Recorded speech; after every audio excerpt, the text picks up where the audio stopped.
Прывітанне, паважаныя слухачы і гледачы гэтага стрэму. Пры мікрафоне са студыі Еўрарадыё па-ранейшаму Марыся Вайтовіч.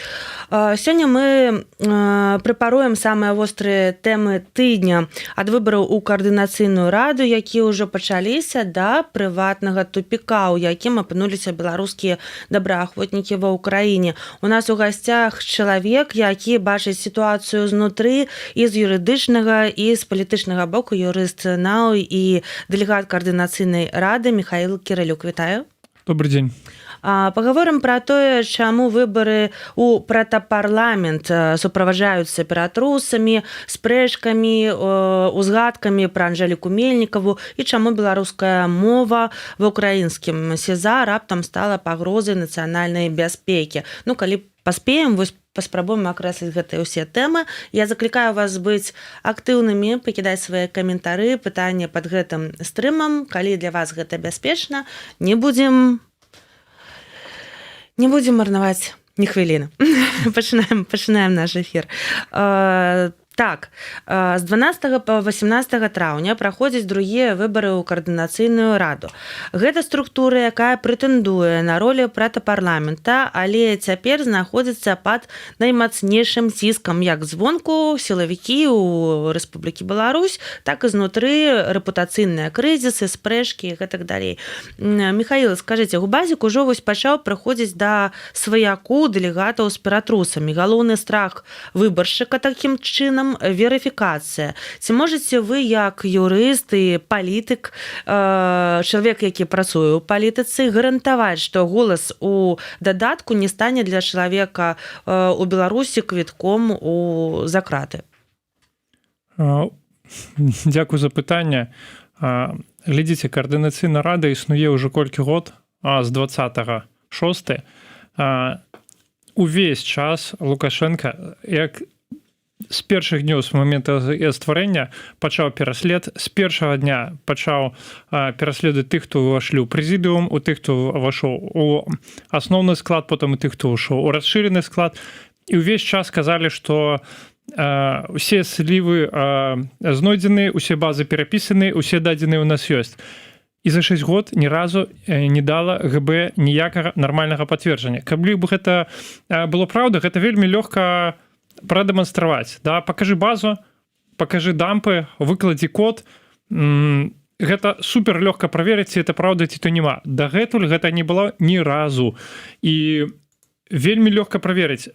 Усе справы, якія былі, узбужаліся крымінальныя па людзях датычных да каардынацыйнай рады, безумоўна, такія былі. Гэта праблема, на жаль, заўсёды выглядае адным і тым жа чынам. Чалавека дзесьці захапілі, узялі тэлефон у рукі ці лаптоп, ускрылі, убачылі. User on the end. Да? Праблема, конечно, карыстальніка. Тое самае магу сказаць да вас. Еўрарада, вы можаце гарантаваць, што вашых слухачоў не арыштуюць за таго, што яны вас глядзяць. Ну, як я гарантую, да? Калі ты паглядзеў, паслухаў і выдаліў, то окей. Калі не паспеў выдаліць, ну, на жаль, але гэта не Еўрарада вінаваты ў тым, што слухача Еўрарады арыштавалі. Так і тут, калі мы бачым абвінавачванні ў... Я думаю, што сітуацыі, прабачце, сітуацыі канкрэтна розныя. Еўрарадыё працуе, так, і чалавек сам, то бок мы не агітуем, у прынцыпе, людзей, ён выбірае, ці яго слухаць, ці глядзець, ці залезаць на сайт, ці як бы заходзіць у YouTube, глядзець, так? Усё ж такі, калі мы кажам пра выбары, усе і палітыкі, усе зацікаўленыя, каб мага больш людзей прагаласавалі і прынялі ўдзел у гэтых выбарах, бо тады навошта яны здаліся і ўвогуле галасы будуць не зусім, можа, там карэктныя, так, будзе падлік, так, калі там прагаласуе усяго некалькі чалавек, напрыклад. Я думаю, што параўнанне з Еўрарадыё некарэктнае. У плане бяспекі Гэта абсолютно тая самая історыя. Ну, безумоўна, медыа это не палітыка, але калі у нас ёсць сервер у цэнтры і у нас ёсць энд-юзер, канечны карыстальнік, да, то, напрыклад, калі хтосьці скажа, я ўзламаў базу Еўрарадыё і я цяпер бачу усе пашпартныя даныя усіх гледачоў і слухачоў Еўрарадыё, і ўсё, бойцеся, не глядзіце Еўрарадыё, не слухайце, таму што мы ўсё скапіравалі. Ну, адказны глядач, ён што скажа? Ну окей, покажи, что там за база. Где 100 тысяч человек, які арыштаваны? Нема? Ну, значит, это просто провокация. Прыкладна тая самая і гісторыя, гэта ідзе з раскрыццём даных пра дэлегатаў каардынацыйнай рады, пра іх выбаршчыкаў. Увесь час кажа, што ўсіх раскрылі, але пакуль што нармальных рэальных доказаў таго, што выкрылі хоць нешта, няма. Ну, нельга ігнараваць таксама ўнутраныя сваркі. Вакол Анжэлікі Мельнікавай разгарэўся там чарговы гэты скандал са зніклымі грашыма. Мы яго ўсе памятаем, так? Што, ну, пасля чаго, канешне, рэпутацыя была падорваная і людзі сталі больш асцярожнымі. Безумоўна, гэта так. Безумоўна, для гэтага ёсць падставы. Тут ёсць суб'ектыўная, аб'ектыўная прычына, аб'ектыўная з таго, што каардынацыйная рада не можа быць зарэгістравана афіцыйна як парламент у Польшчы, у Літве, у Еўразвязе. Вымушаны выбіраць квазіправавыя формы ўзаемадзеяння, і адной з гэтых форм было тое, што грошы, якія былі накіраваны на дапамогу каардынацыйнай радзе, былі накіраваны на фундацыю кіберпартызанаў. Адкуль яны былі скрадзены? Анжэліка Мельнікава была прызначана адказнай асобай на фундацыю кіберпартызанаў. Адзіныя людзі, якія могуць скласці заяву ў паліцыю аб тым, што грошы скрадзеныя, там шукайце тых, хто іх скраў, гэта кіберпартызаны, гэта ўладальнікі фундацыі. Калі я, як дэлегат каардынацыйнай рады, прыйду і скажу ў паліцыю польскую: вы ведаеце, у мяне тут у інтэрнэце пішуць, што бачылі Анжэліку Мельнікаву ў Мінске, бачылі фота, і там грошы, якія я планаваў атрымліваць на сваю працу, але яны былі пералічаны на фундацыю, да якой я не маю юрыдычных адносінаў, але я лічу, што гэта мои грошы, і яны, можа быць, у гэтага чалавека, якога, можа быць, бачылі ў Мінске, забярыце іх. Ну, мне скажуць: чэл, ты не маеш адносіны да гэтага. Ты не пацярпелы, у цябе нічога не скралі, ты ніколі гэтых грошай не атрымліваў, яны табе не прыдназначаліся. Калі б іх табе далі, іх скралі ў цябе з кішэню, то окей. А так, хай пацярпелы піша заяву. Таму я атрымліваю дзясяткі зваротаў, ну, з крытыкай наконт таго, што я нічога не раблю з нагоды таго, што вось скрадзены ты грошы. Ну, я тлумачу прыватна і публічна, што я і не мею права нічога рабіць. Гэта павінны распараджацца тыя людзі, якія фізічна атрымалі грошы на свой рахунак. Вось, ну, тут больш, можа быць, кваліфікацыя медыя, якія тлумачаць гэтую гісторыю ў публічнай прасторы.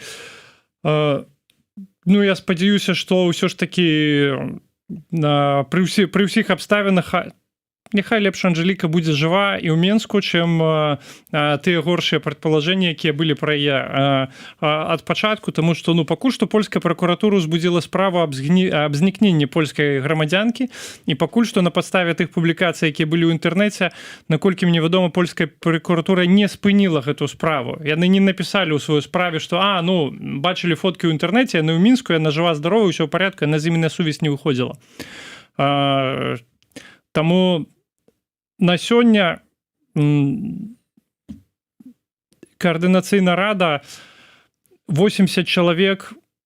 Я магу сказаць, што у ФБР бываюць, выкрываюць шпіёнаў і кратоў. У ЦРУ, у Мі-6. У каардынацыйнай рады, на жаль, няма такіх інструментаў, як спецслужб, каб і нават інструменты, у якіх ёсць спецслужбы, яны не заўсёды бачаць шпіёнаў у сваім асяроддзі. У Украіне недавно выкрывалі расійскіх шпіёнаў, беларускіх шпіёнаў. Таму я думаю, што заўсёды будуць, пакуль будзе ісці эта вайна, будзе ісці эта сітуацыя, спробы пранікнуць у каардынацыйную раду, будуць людзі, якія будуць ісці туды наймысна з нейкімі мэтамі, ці іх будуць перакупляць па дарозе, ці іх будуць ашукваць, ці іх будуць намагацца запужаць. У нас ужо ёсць такія пункты, калі да людзей выходзяць з Беларусі, прыходзяць да радні, кажуць: вось табе телефон, звані свайму родственніку, кажы, што хай ён не балатуецца ў каардынацыйную раду, а лепей яшчэ навязаць супрацоўніцтва, каб ён пайшоў у каардынацыйную раду і нешта там прапагандаваў з лукашэнкаўскіх наратываў. І тыя людзі звяртаюцца да нас і кажуць, што мы не будзем гэтага рабіць.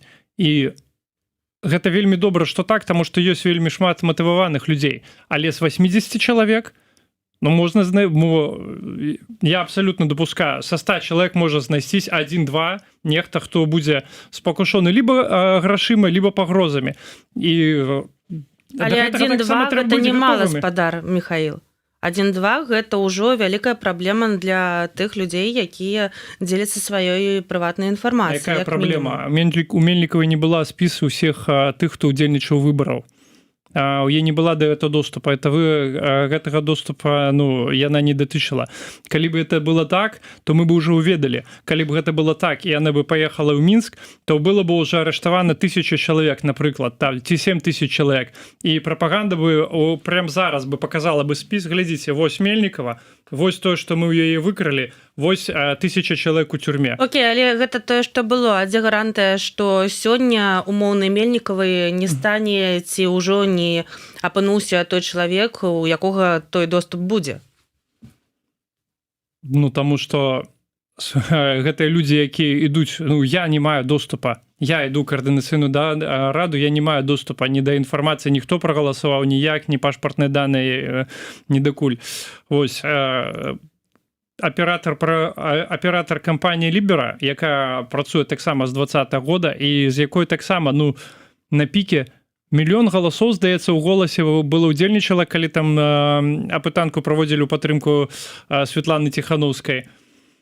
Но пакуль няма у нас таго, што ГБ показала, што вось мы скралі вот этот 1 000 000 галасоў, раскрылі ўсіх людзей і пайшлі па спісах, па адресах караць. Хаця яны такое дэкларавалі, але яны такое ніколі не пацвердзілі.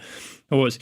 Таму на сёння, вось, як это сказаць, ёсць прэзумпцыя невіновнасці, да? Пакуль што я нікога не забіў, вы не можете сцвярджаць, а дзе гарантыі, Михаил, што ты заўтра нікога не заб'еш? Ладно, я думаю, што людзі, яны задаюцца такімі пытаннямі, каб не для таго, каб вось калі нешта адбудзецца, тады будзем размаўляць, а для таго, каб апярэдзіць такія магчымыя наступствы для сябе, разумееце? Таму я думаю, што гэтыя тэмы падымаюцца, і я прыватна іх разумею. Вось, а скажыце, калі ласка, як рэагаваць на ціск на сваякоў? Мы ведаем, што ўжо прыходзілі да сваякоў, так, людзей, якія ўдзельнічаюць у праграме. Ці ёсць у каардынацыйнай радзе механізмы абароны або хаця б юрыдычнай дапамогі тым, хто пацярпеў за дзейнасці дэлегатаў? Кожны дзень звяртаюцца людзі і прымаюцца розныя рашэнні ад таго, каб чалавеку выехаць з Беларусі, да таго, каб спыніць камунікацыю, каб пазбегнуць магчымасці ціску, до абсалютна розных механізмаў вырашэння, якія могуць быць індывідуальныя ў кожным выпадку. З праўнага боку ў Беларусі у гэтым сэнсе можна зрабіць некалькі рэчаў. Ці чалавека вывесці, ці яму перастаць камунікаваць са сваімі сваякамі, якія знаходзяцца за мяжой, якія могуць удзельнічаць у гэтай вайне. Тут быццам бы як такая бліжэйшая прававая аналогія, якую я бачу, это як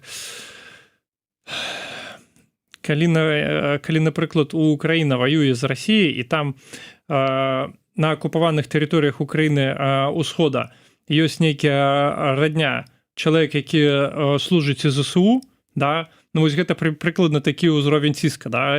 Як тут можна чалавека забяспечыць? Двумя спосабамі. Ці яны не камунікуюць, ці яны пераязджаюць. Вось укрупнённа так. Мгм.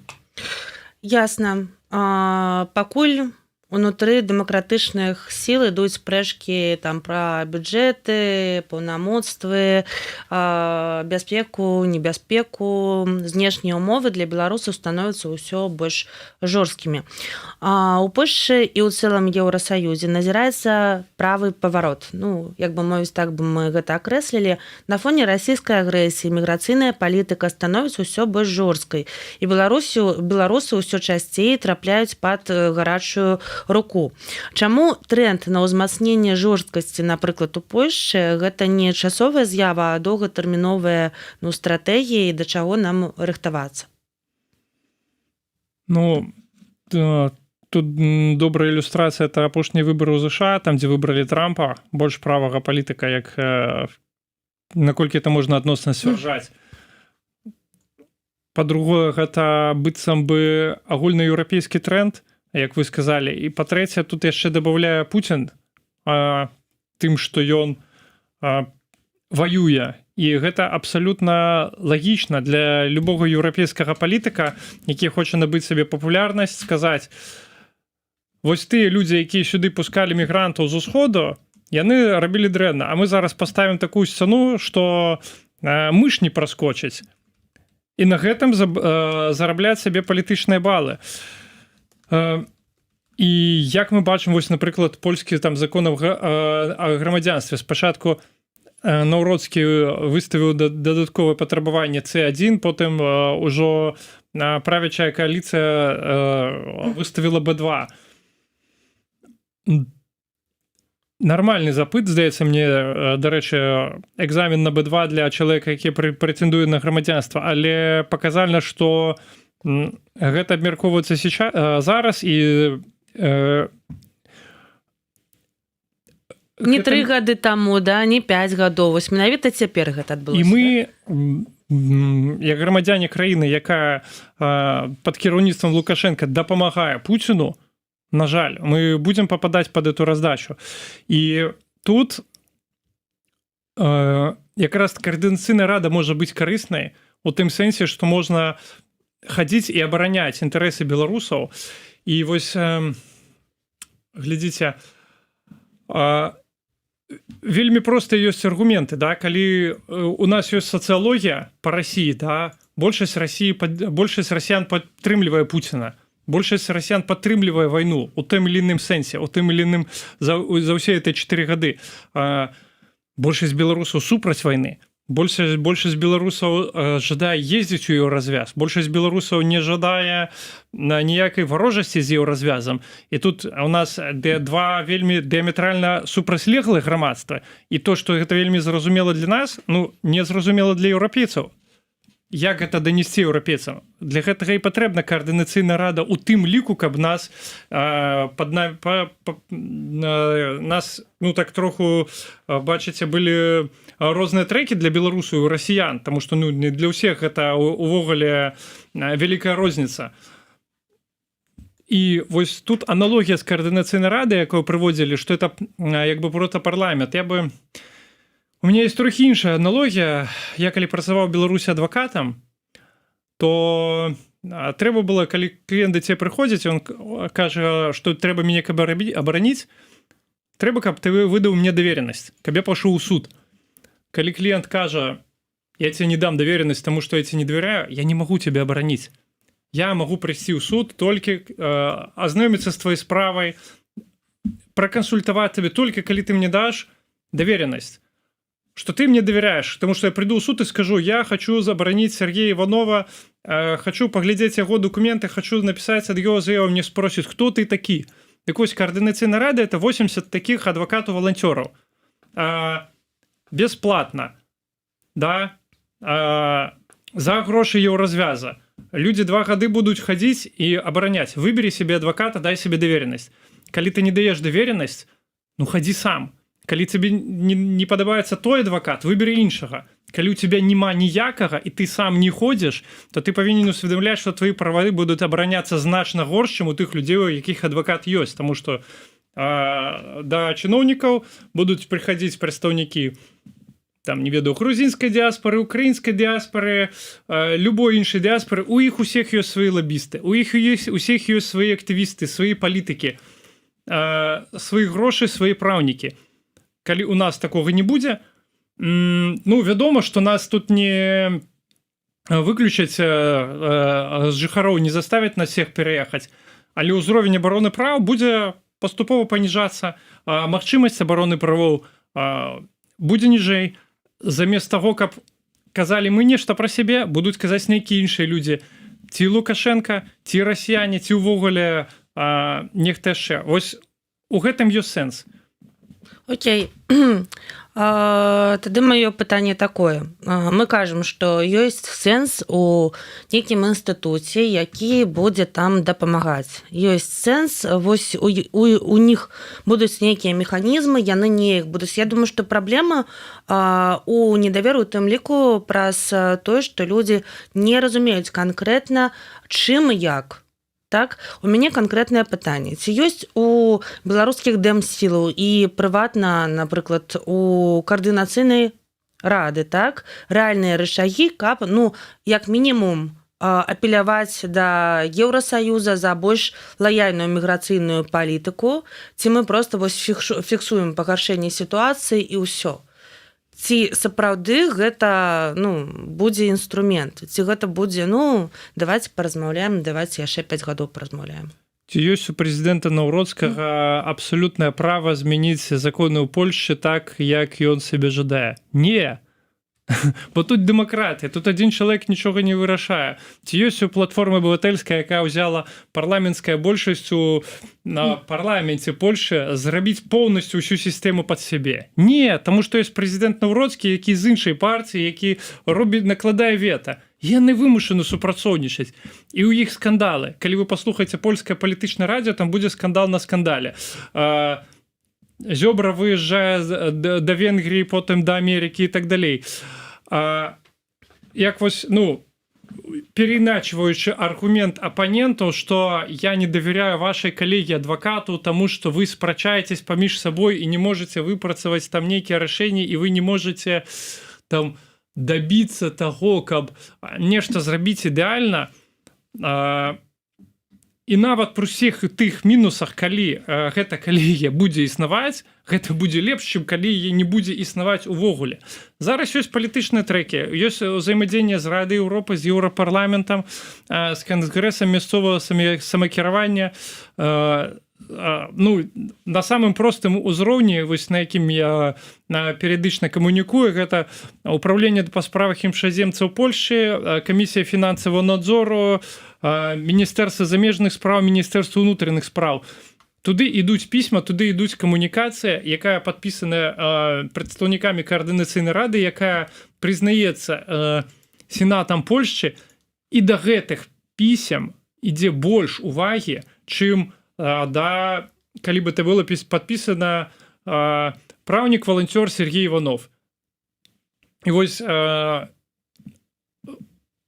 гэта узровень уплыву менш, чым калі польскае міністэрства піша другому міністэрству, але гэта ўзровень уплыва больш, чым калі проста вось я актывіст беларускай дыаспоры, пожалуйста, зрабіце так, каб нашы заявы на міжнародную абарону разглядаліся хутчэй. А чаму ваша хутчэй? Калі ваша хутчэй, то чыйсьці іншыя трэба больш павольныя. А калі трэба, каб вашы хутчэй і іх хутчэй, то трэба бюджэт падвышаць. А за якіх сродкаў падвышаць? Вы іх дадзіце.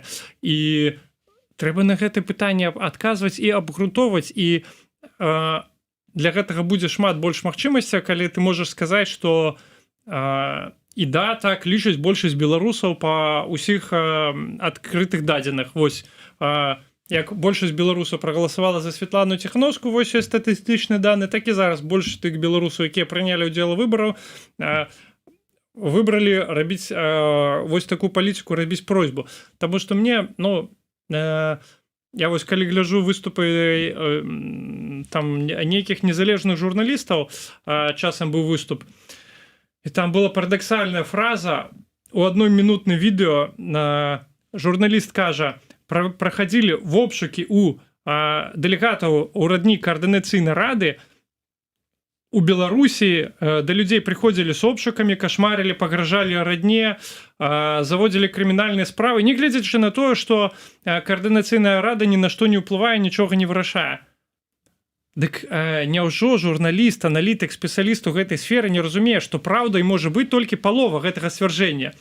Альбо ты нічога не вырашаеш, альбо да цябе ніхто не прыходзіць. Адно з двух. Не бывае так, што калі ты нічога не вырашаеш, да цябе нехта прыходзіць. Ніхто не б'е мёртвую сабаку, як кажа англійская прымаўка.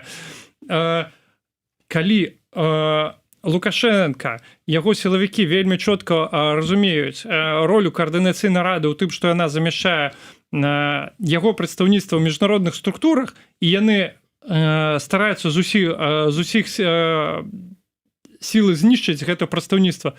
Навошта журналісту незалежнага медыа гэта падтрымліваць? І я, калі гэта гляджу, вось прыкладна ў той же самы дзень я пішу ліст, як кіраўнік праўнай камісіі каардынацыйнай рады у жонда спраў цудаземцаў у падтрымку журналіста іншага медыа, выдайце чалавеку ВНЖ хутчэй, таму што яму трэба працаваць, таму што вось ёсць дакументы, таму што вось мы праверылі, і ён не можа без працы, няма грошай, разглядзіце, калі ласачка, хутчэй яго справу. І што, трэба дадаваць да гэтага пісьма, не гледзячы на тое, што гэта беларуская медыа нічога не вырашае і ні на што не ўплывае. Да? Ну, ці будзе лепш тады маё пісьмо атрымана і падпісацца. І я кіраўнік камісіі, якая ні на што не ўплывае, нішто не вырашае. Ці мне наадварот трэба пісаць, таму што гэта беларуская медыа абараняе інтарэсы польскай меншасці ў Беларусі. І гэта абсалютна праўда. Яна піша пра Пачабута, пра саюз палякаў у Беларусі, адстаивае інтарэсы дэмакратіі, у якіх Польша зацікаўлена, таксама, як на ўзроўні дзяржавы. Гэта медыа вырашае, дапамагае, так вырашае, дапамагае. І чалавек гэта вырашае, дапамагае. І мы можам аб гэтым прасіць. Ну, мы павінны аб гэтым казаць. Супер, але у мяне ёсць тады такое адразу пытанне наконт таго, што што б гэтага вы не зрабілі, і вас бы не паслухалі, калі вы былі проста адвакатам, юрыстам, які зрабіў тое самае, але без каардынацыйнай рады. Паслухалі бы значна менш. Чаму? Такія праблемы, як у Беларусі, скажем так, на сёння з рэпрэсіямі сустракаюцца і ў іншых краінах і дзяржавах. І людзі, журналісты. То бок сказаць, што мы такія адні на белым свеце, ну, гэта цяжка сказаць. Вось, у сваіх інтарэсах Польша, канешне, зацікаўленая. І яны дбаюць пра свае інтарэсы. І, канешне, для іх аргументы, вы правільна сказалі, што беларуская незалежная медыа, там сітуацыя і гэтак далей. Яны у першую чаргу думаюць пра сябе, я думаю. І гэта правільна. І мы павінны у першую чаргу думаць пра сябе. І мы павінны апеляваць да боку, з якога мы звяртаемся з просьбай, паказаць ім, чым мы можам быць карыснымі да таго, каб адстаяць вашы інтарэсы і каб вы маглі дапамагчы нам, нашым інтарэсам, каб гэта быў він-він. І наша сітуацыя так не унікальная, але у чымсьці яна сапраўды унікальная. Як на сустрэчу ў жонды да спраў цудаземцаў кажу, глядзіце, Міністэрства справ загранічных Украіны, у вас тут ёсць украінская дыаспара, самая вялікая ў Польшчы. Яно працуе для таго, каб абараняць інтарэсы украінцаў. Министерство заграничных справ Беларуси преследует белорусов. И они кажут, да, так и есть. Да, так и есть. И они с гэтым згаджаются. И вось у гэтым розница, да, калі я буду приходить сюды не як прадстаўнік выбарчага органа, то як прадстаўнік выбарчага органа будет приходить прадстаўнік замежных справ Лукашэнкі. И он будет казаць, а гэта звычайныя злачынцы. Нічым, ніякія, не палітычныя. Хотите Пачабута, хотите А, Б, С, выдайте нам этих людей. Яны не прыходзяць з гэтымі пытаннямі? Прыходзяць, яны, конечно, пишуць об этом і публічна кажуць, вон, набылі ж заяву, выдайте латушка, абмяняем яго на Пачабута. Ну, і, конечно, гэта абсалютна будзе іншы ўзровень успрыяцця, калі гэта будзе просто прыватная асоба, ці гэта нехта, хто упаўнаважаны дзейнічаць ад імя народа Беларусі, і калі ў гэтага органа інстытуцыі ёсць гісторыя, хаця б 6 гадоў, да, якая пацверджыцца таму, што бярэ свае карні ад выбрання Святланы Ціхановскай, за якую прагаласавала большасць, якая вымяраецца ў мільёнах. І зараз прычыны таму, што галасуе не большасць, не мільёны, а тысячы. Гэта тлумачыцца рэпрэсіямі, а не тым, што быццам бы ўсе беларусы полюбілі Лукашенка. І іншаземныя палітыкі гэта разумеюць вельмі добра. Тлумачыцца, напэўна, не толькі рэпрэсіямі, а таму, што людзі губляюць цікавасць да інструментаў такога кшталту. Безумоўна, няма прамой улады, няма магчымасці збіраць падаткі, няма арміі, няма таго, што ёсць у класічнай дзяржавы. Але гэта ўсё ж такі трохі больш, чым ёсць у звычайнага актывіста, які у прыватным парадку напіша запыт і ў прыватным парадку атрымае адказ. Дзейнічайце ў адпаведнасці з дзеючым заканадаўствам. А льготы для прыватнай асобы на ўзроўні меншасці ці на ўзроўні нейкага там агульнага падыхода ці вось украінцы робяць апосталь для дыпломаў, чаму вас павінны ад гэтага вызваліць? Украінцы ж могуць ездзіць у Украіну, нягледзячы на тое, што там вайна, і зрабіць у вас апосталь, а вы чаму не можаце? А калі вы хочаце сябе льготу, вы павінны абгрунтаваць, што вось менавіта гэтаму народу павінна быць такая льгота. Тады павінен быць нехта, хто мае права казаць ад гэтага народа. Можа, этому народу эта льгота і не патрэбна. Вось. Таму што, я кажу, з боку Беларусі, з боку Міністэрства замежных спраў Лукашенка, там пазіцыя вельмі проста. Гэта прыступнікі, злачынцы не палітычныя. Я, калі сваё прозвішча ўважу, медыазона, у мяне выводзяць, я ў розшуку ў Расію, Беларусі.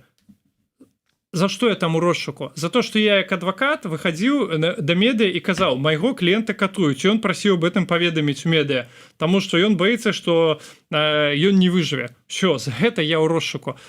Але яны ж не будуць так пісаць. Яны напішуць, што падаткі не плаціў, там, не ведаю, хабар даў, скраў нешта. Выдавайце гэтых людзей нам. І вось гэта трэба рабіць, не то, што ты адзін раз гэта зрабіў, і яно дальш пайшло на будучыню на ўсё жыццё наперад. Гэта трэба адстаиваць кожны дзень. Дзякуй вялікі. Я звярнуся да нашага чату, прыходзяць пытанні і каментары. Віктор Кай піша: каардынацыйная рада стваралася не як прадстаўнік дыяспары, а як орган перадачы ўлады. А вы дасюль працу над памылкамі 20-го не зрабілі. Некаторыя дасюль гэтую катастрофу перамогай называюць. Я бы сказаў, што такі, ведаеце, вельмі інфантыльны падыход, а вы до сих пор уладу не здабылі. Працу над памылкамі не зарабілі. Гэта вельмі інфантыльна лічыць, што калі б у 20-м годзе зрабілі б нешта іншае, то зараз у Беларусі была бы дэмакратычная ўлада. Мы не можам зараз здабыць улады, так і ЗСУ не можа, дык і армія ЗША не можа, дык і армія Еўразвяза і НАТО не можа.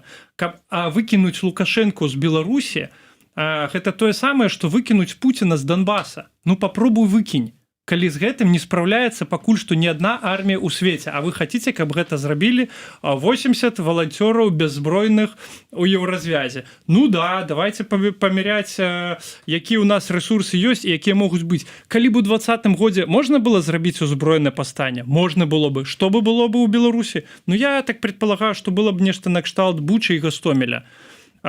Можна было бы зрабіць круглы стол у Беларусі, каб дамовіцца з Лукашэнкам перадаць уладу Бабарыка. Тэарэтычна. Магчыма так.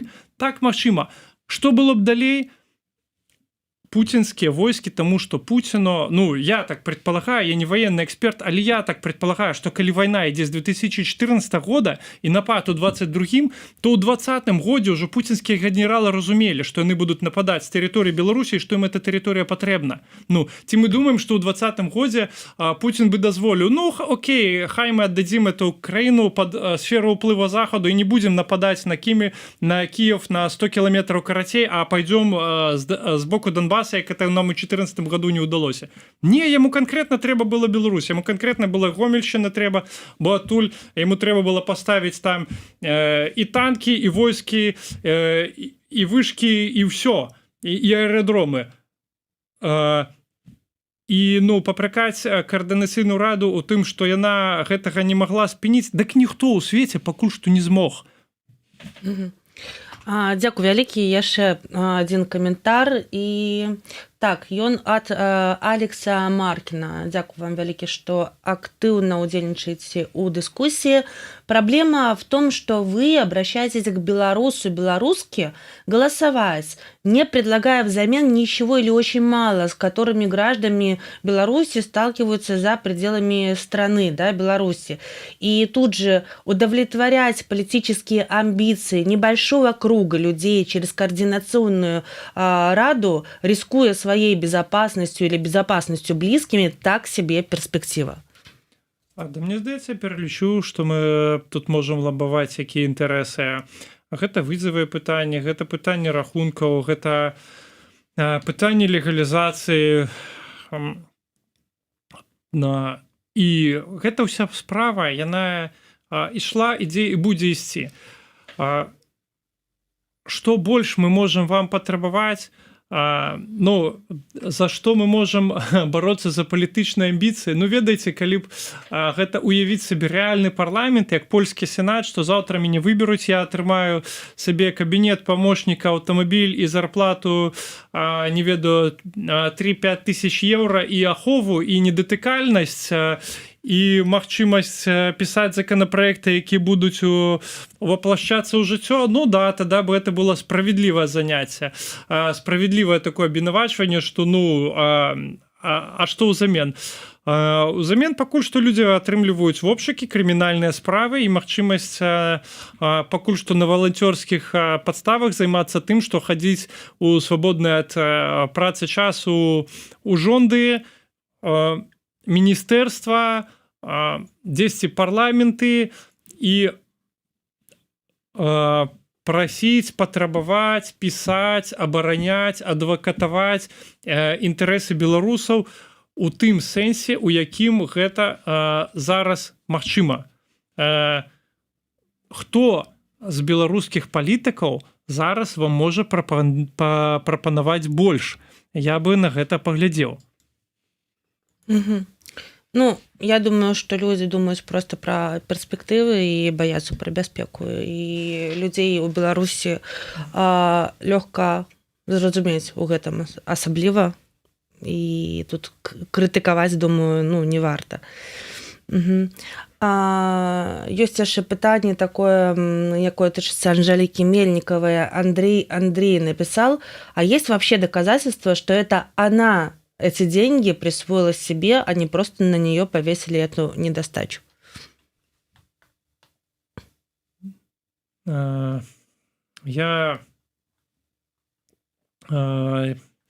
Трэйка, як гэтыя грошы зніклі за рахунку, у мяне яго няма, ён ёсць дакладна ў польскай паліцыі.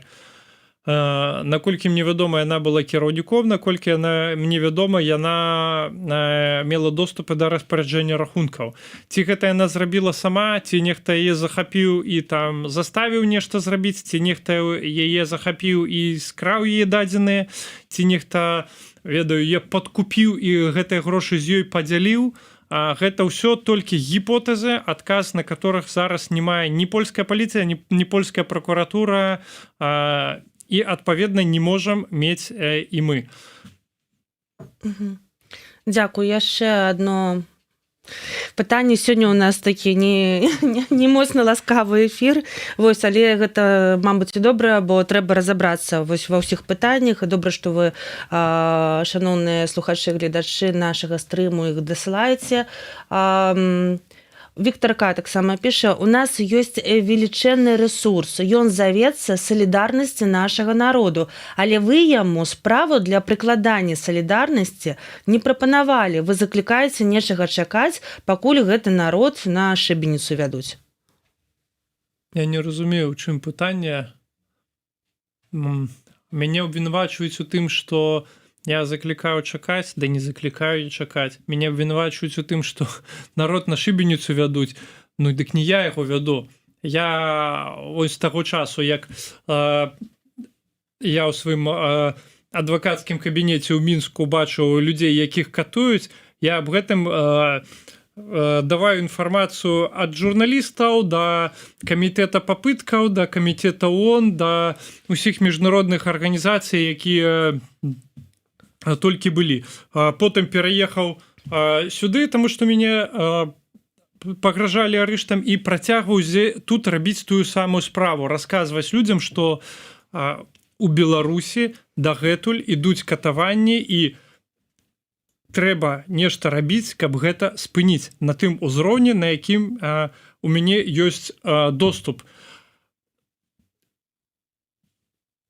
80 чалавек, нават калі ім зброю даць, яны Беларусь ад рускай арміі не могуць вызваліць. Не трэба быць інфантыльнымі, не трэба рабіць сябе ілюзій, што ну, калі вы не можаце са зброёй у руках застрэліць там катуючую адміністрацыю Лукашенка, то ад вас сэнсу няма. Ну так і Зеленскі з ЗСУ таксама не можа. Думаеце, ЗСУ не было б рада, каб у іх на поўдні з'явілася бы дэмакратычная краіна, адкуль не пагражала бы руская армія з рускімі ракетамі? Я, ну, думаю, былі бы рады. Думаеце, Польша не была б рада, калі б у іх на ўсходзе атрымалася бы бяспечная дэмакратычная дзяржава, якая б не пагражала б ні мігрантамі, не захоплівала б польскіх грамадзян, былі б рады. Яны могуць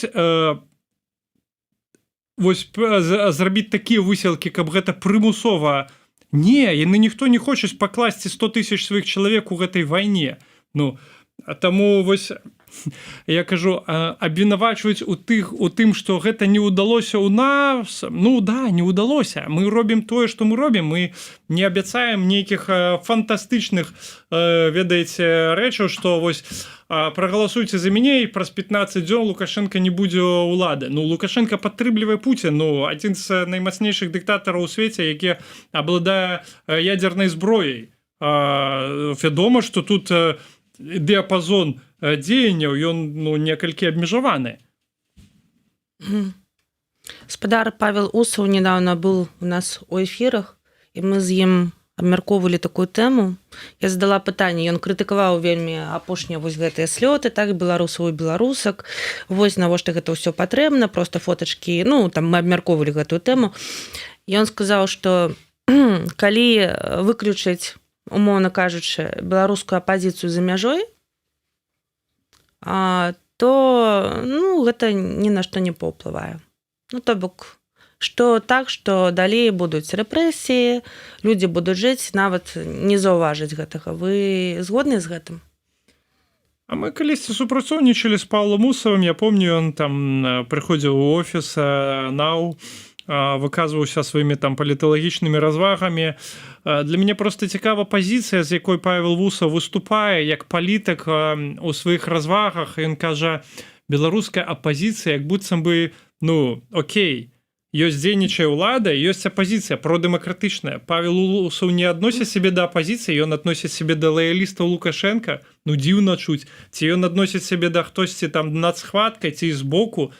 Ну, слухайце, вось у мяне тут пасля 22-го года асабліва такіх шэрых зон не вельмі шмат засталося. Я вось, калі там, ведаеце, яшчэ магу так больш адносіцца да звычайнага грамадзяніна, які кажа, не-не-не, я не буду лезть у палітыку, таму што гэта небяспечна, мяне заб'юць. Я кажу, окей.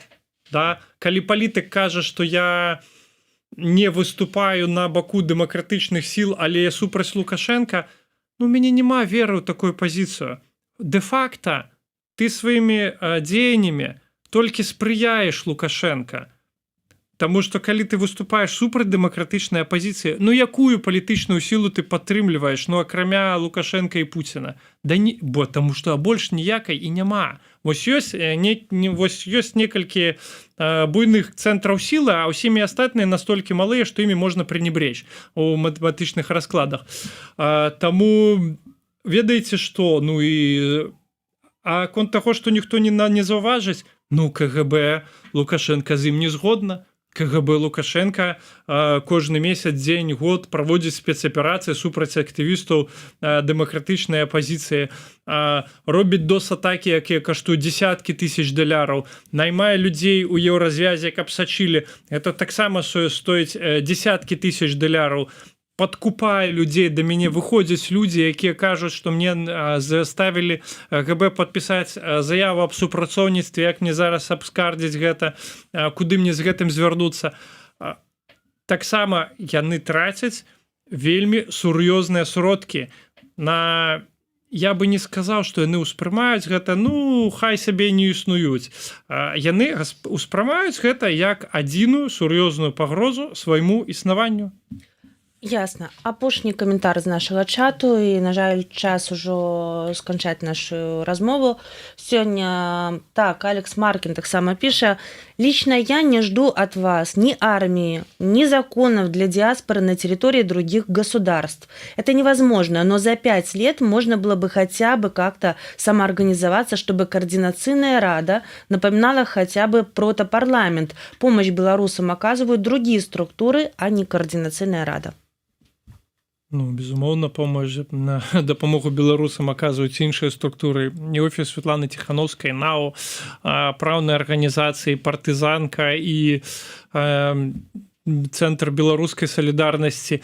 Іх сотні і дзесяткі гэтых арганізацый, вельмі супер, што яны існуюць, і вельмі часта гэтыя арганізацыі, якія адказваюць дапамогу беларусам, звяртаюцца да дапамогай к нам, да Координацыйнай Рады, таму што яны кажуць: мы праваабарончая арганізацыя, мы бачым вось такую заканадаўчую праблему. Нам трэба, каб вы, як палітычная арганізацыя, падняла эту праблему на іншы ўзровень.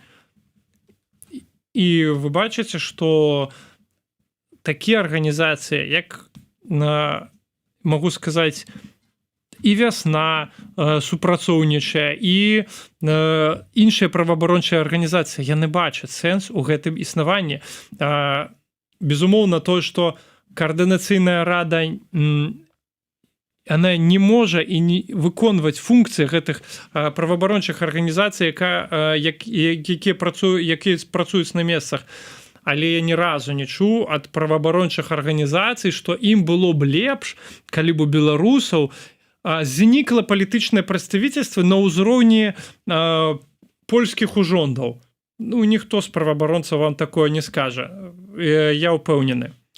Дзякую вам вялікі. Я нагадаю, што сёння ў эфіры Еўрарадыё пра самыя вострыя пытанні, самыя моцныя канфлікты ў беларускай супольнасці вакол выбараў у Координацыйную Раду мы размаўлялі з юрыстам НАО і дэлегатам Координацыйнай Рады Михаілам Кірылюком. Дзякую вам, спадар Михаіл, што знайшлі час завітаць да нас у студыю. Дзякуй за запрашэнне. Для вас у студыі Еўрарадыё працавала Марыся Вайтовіч. Заставайцеся з намі.